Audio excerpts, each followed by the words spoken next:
Hello beautiful beings, Mim from Mystic Pathways with a Helping Hand Oracle reading.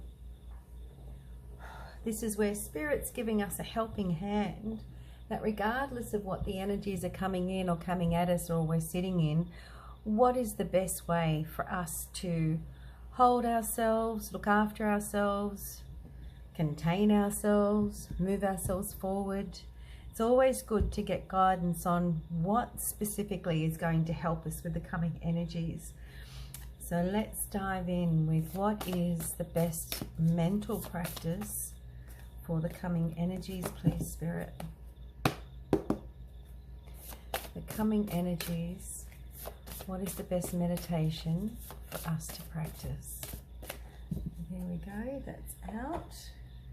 We have I like that. Explore your stream of consciousness. Nothing we see or hear is perfect, but right now the imperfection is perfect reality. Shunryu Suzuki. This exercise is a little like a spring clean for the mind. Sit down with your notebook and set a timer for 5 minutes. Write down everything that comes into your head. If you can't think of anything, write, I can't think of anything. When the timer goes, stop, close your notebook without looking at what you've written, walk away and do something else for 5 minutes.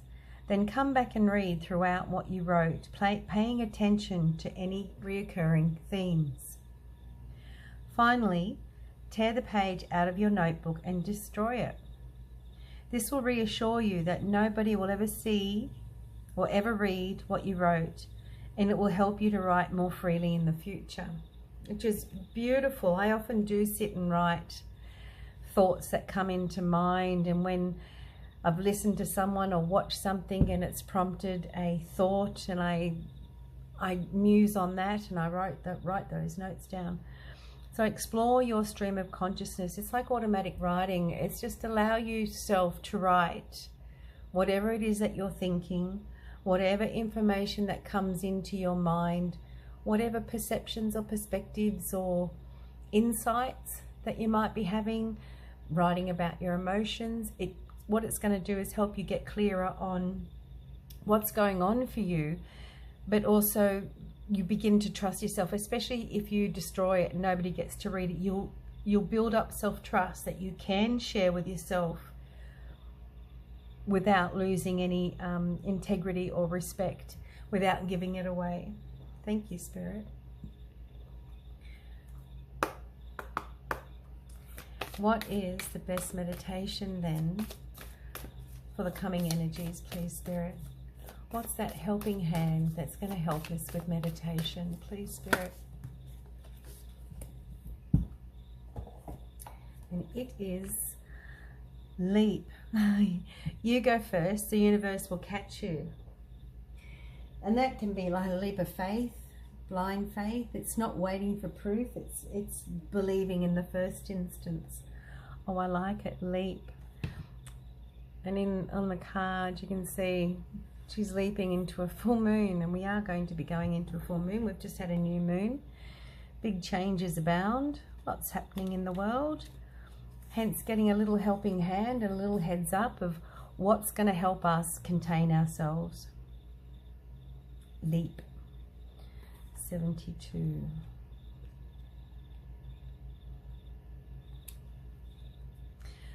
Life bends for the courageous. The universe wants to support you, but first you need to leap. To throw your life up in the air. Perhaps you know what you would do. Perhaps you know what you are being called to leap towards or away from. Doesn't always have to be towards, it can be away from. But are scared to make the move. Or maybe perhaps you are waiting for a big fat sign or instruction manual or permission to do so first. If this is you, then this card is your sign and permission to take a deep breath and leap into the unknown. It is scary to let go of all that we know and hope for something new. And it is normal to feel anxious at the thought of letting go of what we know for sure. But this is the unavoidable process of rising. And right now, this is how you're being called to live. Nature is constantly showing us how to live with courage.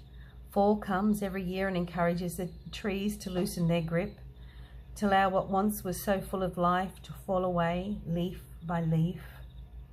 For a moment, it feels like nothing will grow again. The branches are left bare and without the comfort of what once was. But in the morn of spring, new shoots begin to appear and something new is born that is even more glorious than before. So in your meditations, think about, muse on, feel into taking that leap, letting go of restrictions and allowing yourself to leap. And if you are at crossroads and hence not being able to leap, is imagine a fork in the road. And at the fork, you put all your worries, your concerns, your judgments, your doubts, everything into your little suitcase and you leave it there. And down the left-hand side, you imagine one choice, what it would look like, sound like, feel like, be like. And you take note of colours and vibrancy and life and how it makes you feel. And you do the same for the other choice down the other pathway. And I can guarantee you, more often than not, one path will be lighter than the other. And you always go for the lighter path, not the darker path. Well, free will and choice, I suppose. Thank you, Spirit. What is the best Dharma practice? So we've got our mental practice and our meditation practice. In that mental world, what can we do in the physical world that will help our connection with Spirit, our own Spirit, our own divinity? And what is that best Dharma practice this week, please, Spirit? Oh, they're sliding all over the place.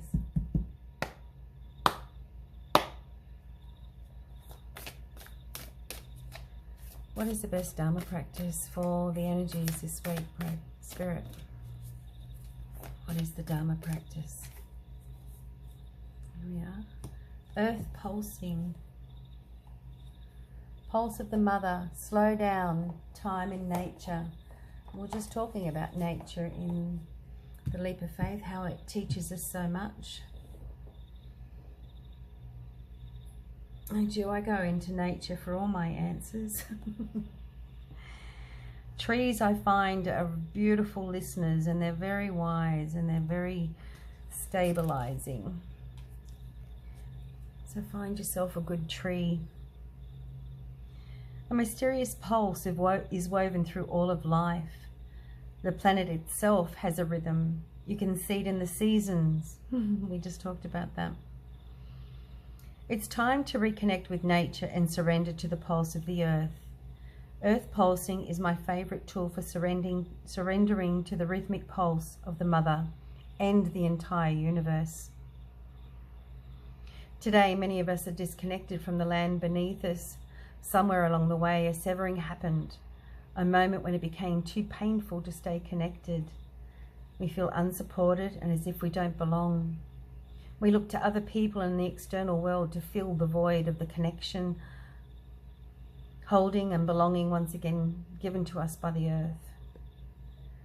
Taking, clutching, conquering, longing for others to receive us fully, as the mother once did, forgetting that she's still here, waiting for us to remember and get our shit together and activate that part of us that longs to receive her embrace. When you consciously connect with the earth, a veil is lifted and she opens up and receives you more fully. You're able to drink from her sweet waters and release what no longer serves you. Stagnant energy falls away and you become connected to all things on this planet. The Dharma practice is to surrender to, well, the environment around you rather than the mental world you get lost in your head. So our meditation may be under a tree, connecting with a tree, sitting under a tree. The tree's got your back and sitting there in meditation, contemplating your own stream of consciousness. Is it clear? Can you connect to it? Is it strong? Is it resound? Is it wise? It's all of those things. Thank you, Spirit.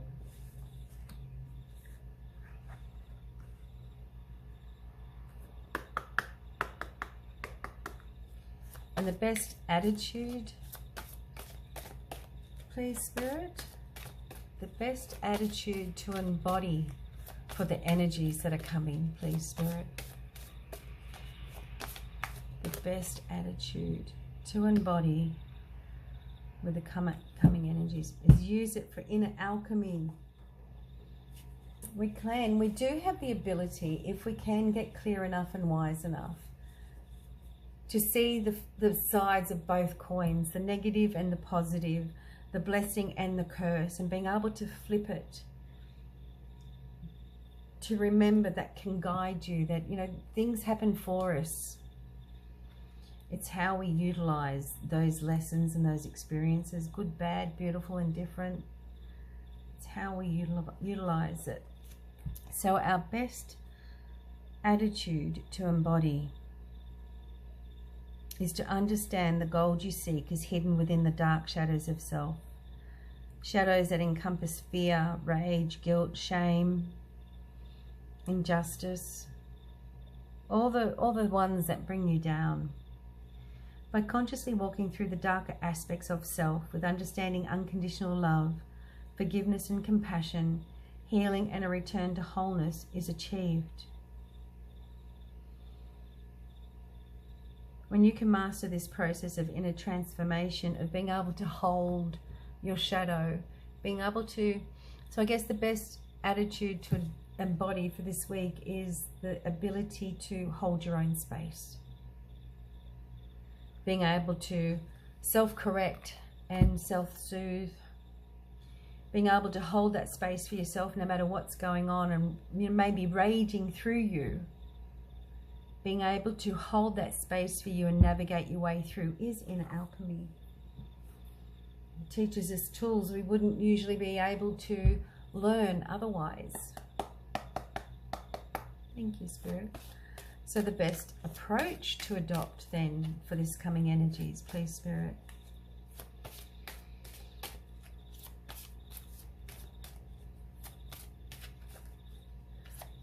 The best approach then to adopt for the coming energies.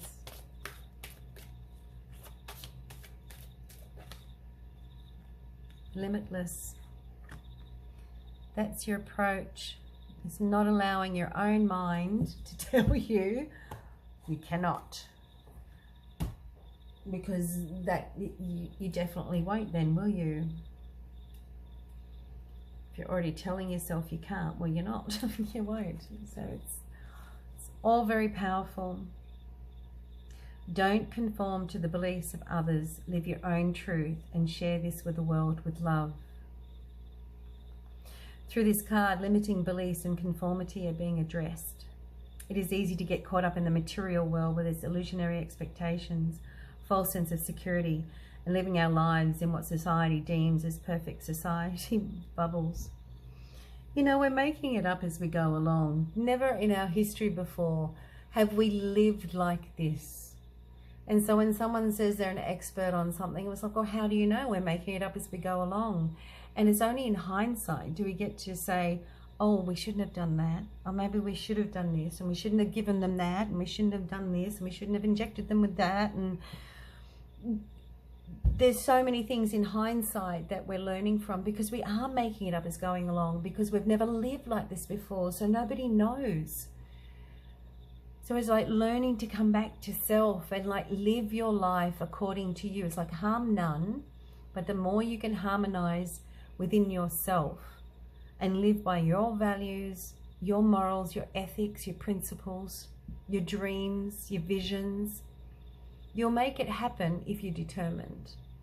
If you think you're limited, you are limited. If you think you're limitless, you are limitless. That's the approach.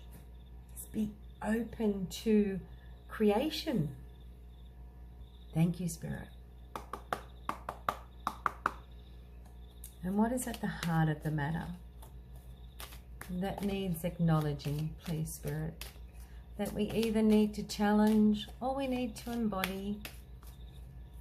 But what is at the heart of the matter that we need to be aware of?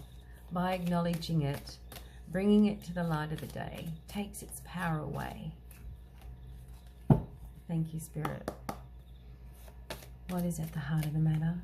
What do we need to acknowledge? Oh, porcupine.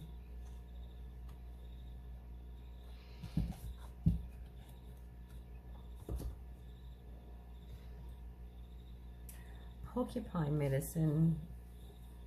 I have an echidna that lives on my property, which is very similar to porcupine, and I use it for protection. They're quills. Porcupine, what's at the heart of the matter is innocence.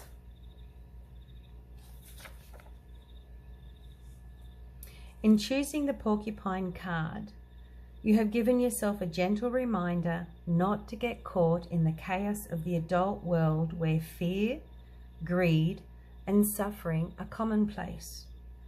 The medicine in this card is that of relief from seriousness and severity.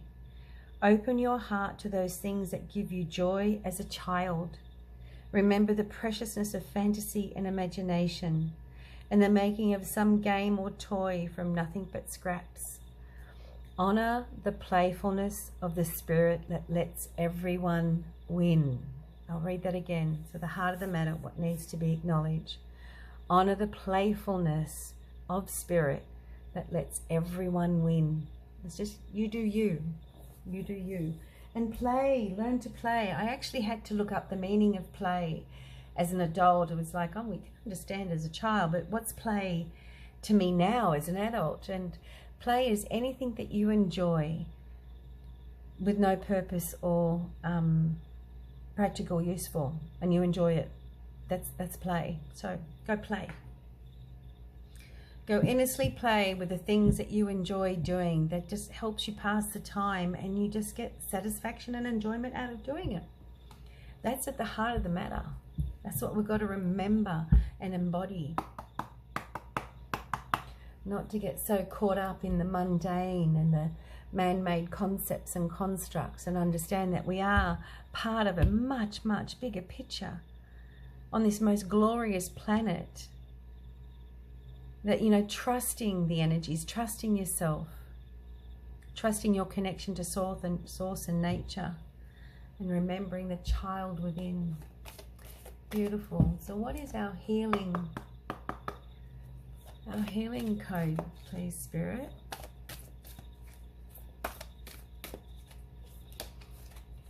What's the healing code that's going to help us? It's that one. Sincere relationships. Doesn't that always help? Absolutely. And that's the picture on the card. Sincere relationships. Where am I going to put that? That'll do.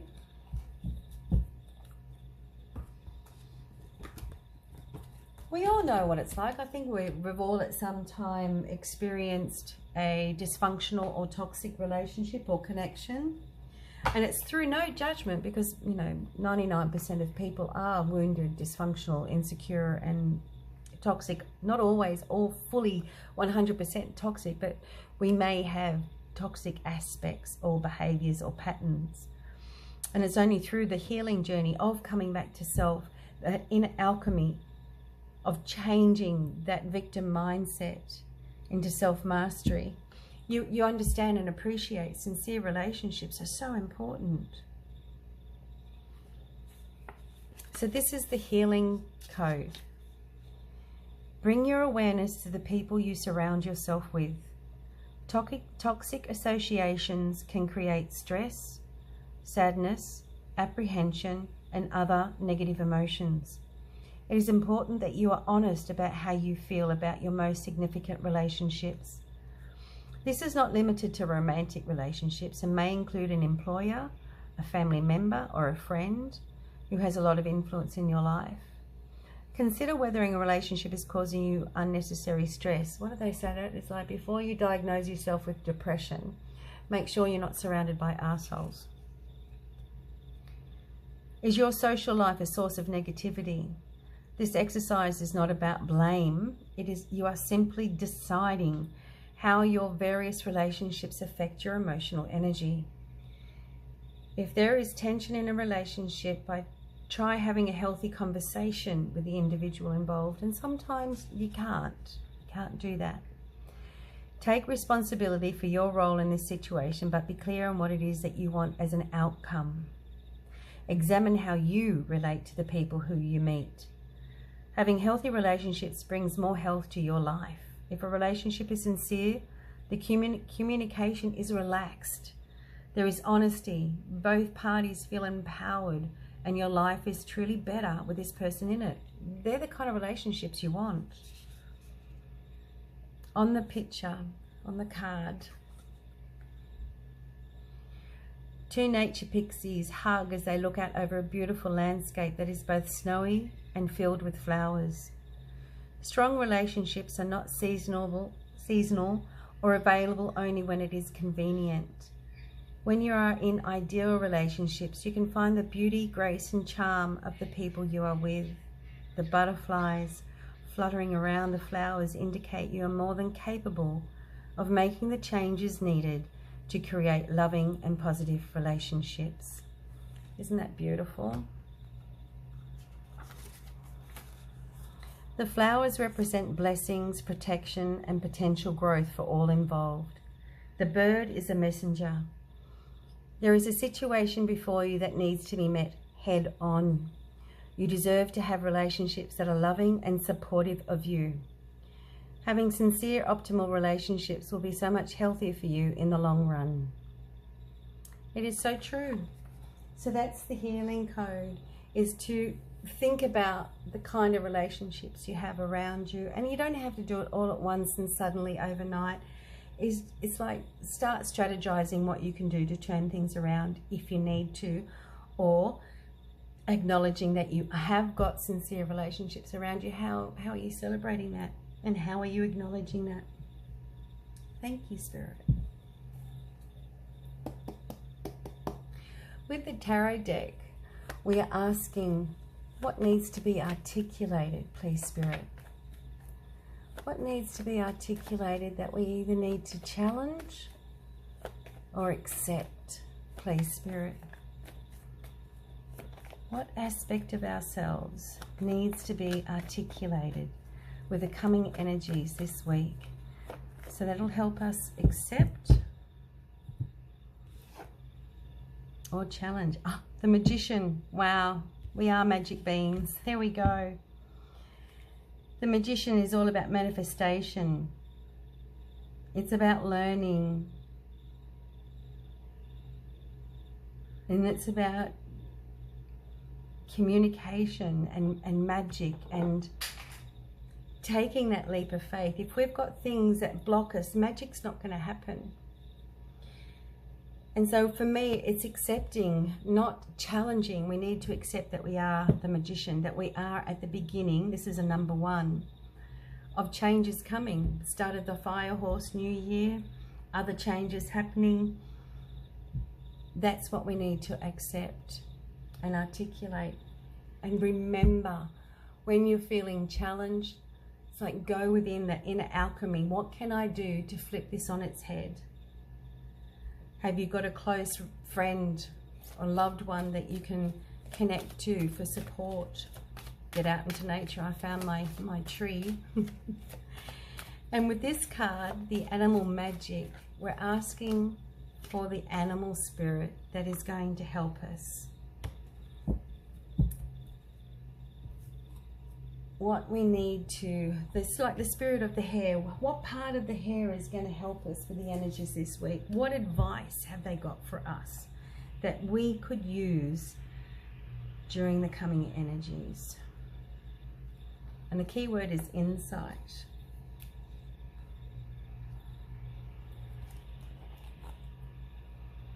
Hare not only clears fear and instills faith, and we've got that leap again, the universe will catch you, but it also releases feelings of anxiety and concern. It creates balance and filters through the natural flow of intuition that brings through a sense of insight and inner knowing from the subconscious mind.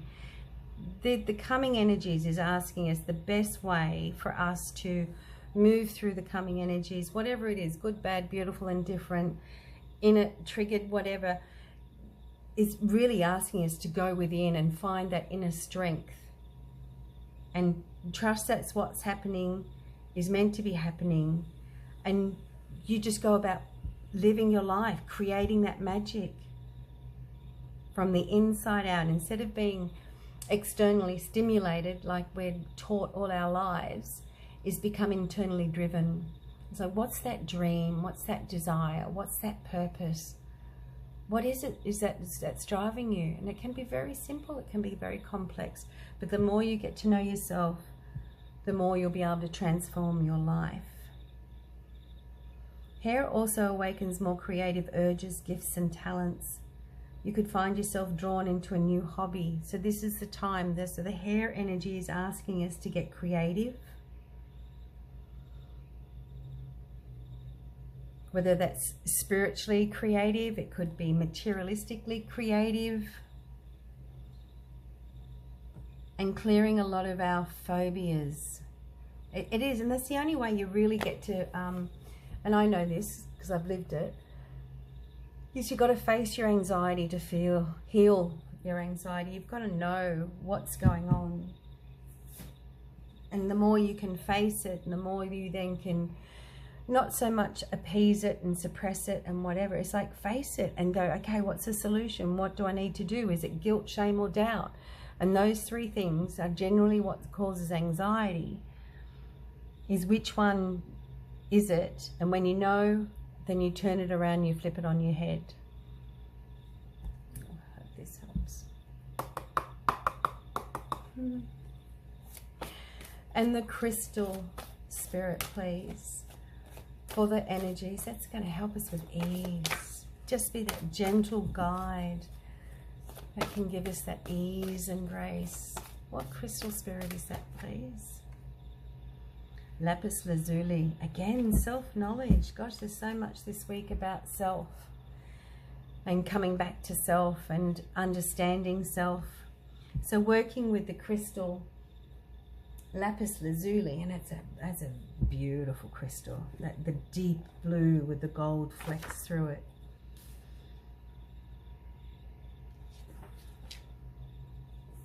Self-knowledge. And that starts by self-reflection, that self-knowledge. That's the only way you get to know who you are, is self-reflection. Sorry, finding it. There we go, lapis.